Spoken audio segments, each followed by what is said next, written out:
Hi అండి అందరికీ. చూసారు కదండీ! ఇవాళ మా ఇంట్లో స్పెషల్ అలసంద వడలండి. అసలు చాలా చాలా బావుంటాయి అలసంద వడలు.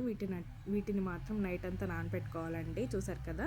ఈ విధంగా బాగా నానాక గాలించుకోవాలండి. పొట్టంతా పోయేంత వరకు బాగా కడుక్కోవాలి.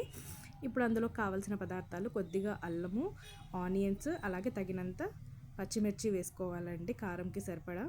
చూసారు కదా! మొత్తాన్ని ఇలా వాష్ చేసుకోవాలండి నీట్‌గా. అక్కడక్కడ పొట్టున్నా పర్వాలేదు, క్రిస్పీగా వస్తాయంట. ఇవన్నీ మా మమ్మీ చేసిన రెసిపీ అండి. ఇప్పుడు మనం కట్ చేసి పెట్టుకున్న ఆనియన్స్, మిర్చి, అలాగే అల్లము, కొద్దిగా ఉప్పు యాడ్ చేసుకొని కచ్చా పచ్చాగా మిక్సీ వేసుకోవాలండి ఫస్ట్.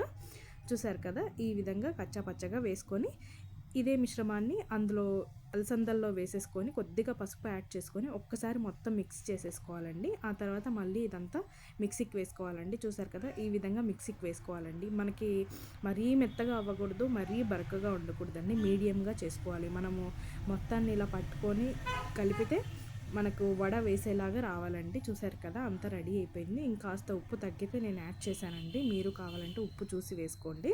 చూసారు కదా! ఈ విధంగా మనం వడ చేస్తే అలా రావాలండి చేతికి మాత్రం నీట్‌గా. చూసారు కదా! ఈ విధంగా.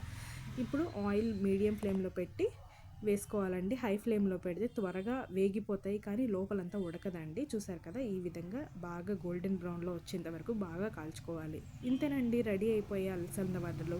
చూసారు కదా ఎంత క్రిస్పీగా వచ్చాయో. చాలా అంటే చాలా బాగున్నాయండి, టేస్టీగా ఉన్నాయి.